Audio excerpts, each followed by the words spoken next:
Hi, Teresa here again for Blind Spots, and today we're going to look at the reactions to fuel prices going up, fuel shortages. There was extensive protests in Ireland, for example, but not only. So let's have a look at that today. So when people react strongly to fuel shortages or fuel prices rising transport costs or pressure around driving in general, it's often framed as, overreaction or a first world problem or something, as if it was kind of just consumer annoyance, a bit of grumbling and a bit of entitlement. That's how it's usually framed.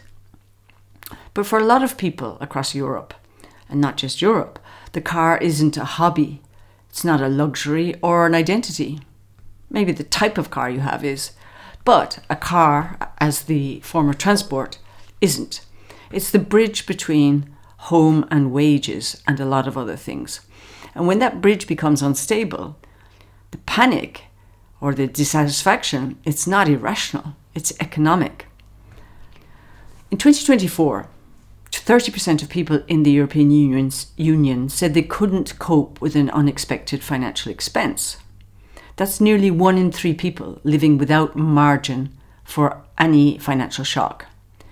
So this whole fuel thing, it's not a story of fuel prices. It's a story of we have no buffer. And it's important to say this clearly. This isn't only a problem for people on lower or no incomes.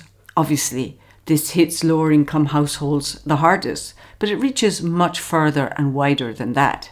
What the cost of living crisis has exposed across Europe is how many households that look stable on paper are actually operating with very little slack or margin, if any at all. A fuel price spike, an insurance jump in prices, a repair bill, a heating bill, or even a short disruption in supply can suddenly become seriously disruptive for people. That's the context people are sitting in the European Union. Not abundance, not resilience, but fragility. Then when you look at transport spending across Europe, that fragility makes more sense. Transport's not a small extra. It's one of the biggest items in household budgets. Eurostat shows transport expenditure ranging from 5.2% of household spending in Romania to 18.5% in Slovenia, for example. It's also one of the biggest spending categories in Luxembourg, which is a very small country, at 16.3%, Denmark at 14.3%, and Austria at 13.9%, with Germany at 13.5%. So this is not just some edge case affecting only the poorest households or only one isolated corner of Europe. Mobility is expensive, and in several countries, it is a major structural burden on ordinary life. All of this is important because a lot of media and commentary still talks as if people simply choose to drive. But car dependence across Europe is often not that straightforward, and it's often not organic. It's built. It's produced by geography, by housing availability, by weak alternatives, and the way that jobs and services are distributed. In 2023, the European Union had roughly 571 passenger cars per 1,000 inhabitants. Italy was at around 694, Luxembourg at 675. That's not just preference. That's a system built around private vehicle ownership, which should come as no surprise. The further you are from dense, well-served public transport centres, the less this looks like choice, and the more it looks like obligation and no choice. And this is where the housing piece comes in. And it's one of the starkest parts of the whole picture. Because what often gets sold as a housing solution is not a solution at all. It's forced displacement. People move further out because that is where they can afford to live, or that is where houses are available. And then they get punished, not only through rising house prices and inaccessibility to housing, but through the transport costs. So what looks cheaper on the rent or mortgage side can simply reappear as a mobility bill. But that doesn't mean it's a choice, because if there are no houses available in cities or nearer where you work, then you have no choice. Cheaper housing often just means more expensive movement, not to mention the time, hours stuck in traffic, hours looking for parking spots, stress, all on top of a day's work. A car in many developed countries is not a luxury add-on for most people. It becomes the machine that gets you paid, that gets your kids to school, etc., etc. That's even more obvious when you look at commuting. Eurostat data shows that in 2019, more than 1 in 10 employed people in Latvia, Ireland, Belgium and Hungary had one-way commutes of 60 minutes or more. That's not counting traffic jams. Any disruption with that isn't just irritating. It affects your work, it affects your time, it affects your childcare, it affects school runs, care responsibilities and basic functioning. If affordable housing is unavailable and the transport system fails and the road infrastructure fails and you have to get a job an hour or more away, this is no longer about a personal preference to drive a car. It's about whether the mechanics of daily life still hold together for the majority of people. And that's why, again, we come to the public transport question. Because here again, the story is not complete. It's not accurate to say that there has been one neat, uniform, European Union-wide disinvestment or investment in public transport. Public transport across Europe is uneven, patchy, and often badly matched to how people actually live. In some places it has improved. In others it has clearly lost ground and got worse. The European Environment Agency found that from 2005 to 2023, the share of buses and trains in inland passenger transport fell by more than 5 percentage points in Romania, Estonia, Greece, Slovakia, Latvia, Hungary, Poland and Bulgaria. So the issue is not that alternative disappeared everywhere all at once. It's that in too many places they never developed enough, or they failed to keep pace with sprawling settlement patterns caused by the housing crisis and car-centred living.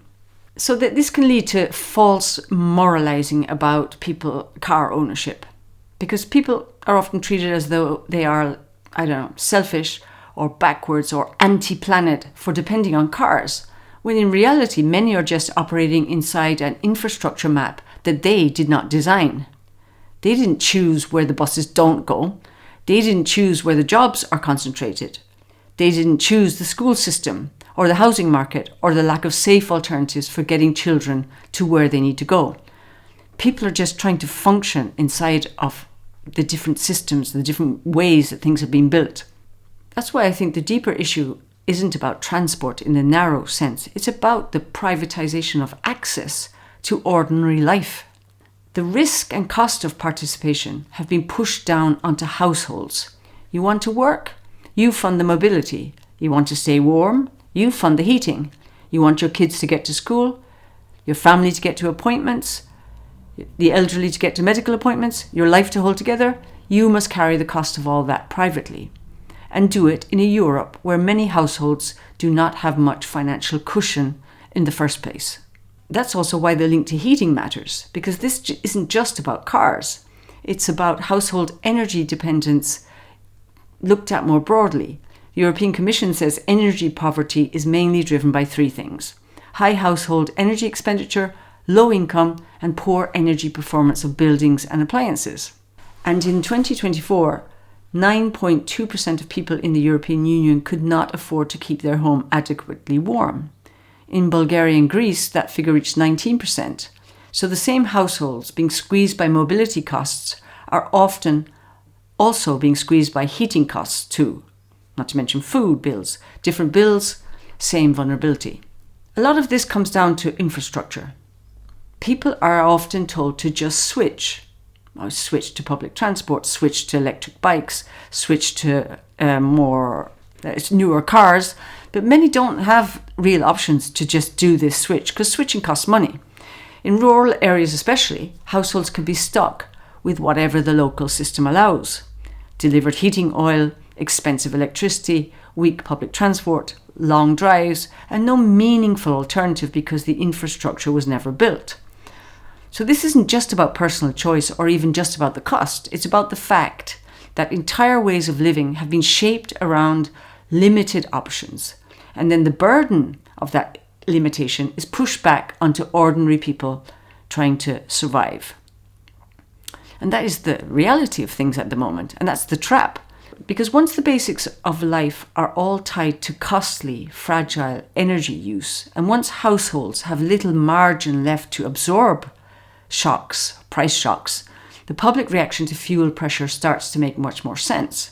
What looks from the outside like anger about prices is often fear about continuity, fear about being able to get things done, fear about not being able to get to work, fear about keeping the house warm, fear about one more bill arriving where there is no more margin left and nothing left to cut down on. And that's why I don't think all of these reactions should be framed as a story about car culture, backwardness, people not caring about the planet, people refusing to adapt. It's more about what happens when mobility becomes essential, people get pushed into choices that aren't choices, alternatives remain patchy and limited, and households are left carrying too much of the risk of basic participation in society. The car, in that sense, is not the whole problem. It's just a symptom. The deeper problem is that too many Europeans now live inside a model where access to work, school, care, warmth, and ordinary functioning depends on privately being able to carry costs that are becoming harder and harder to carry.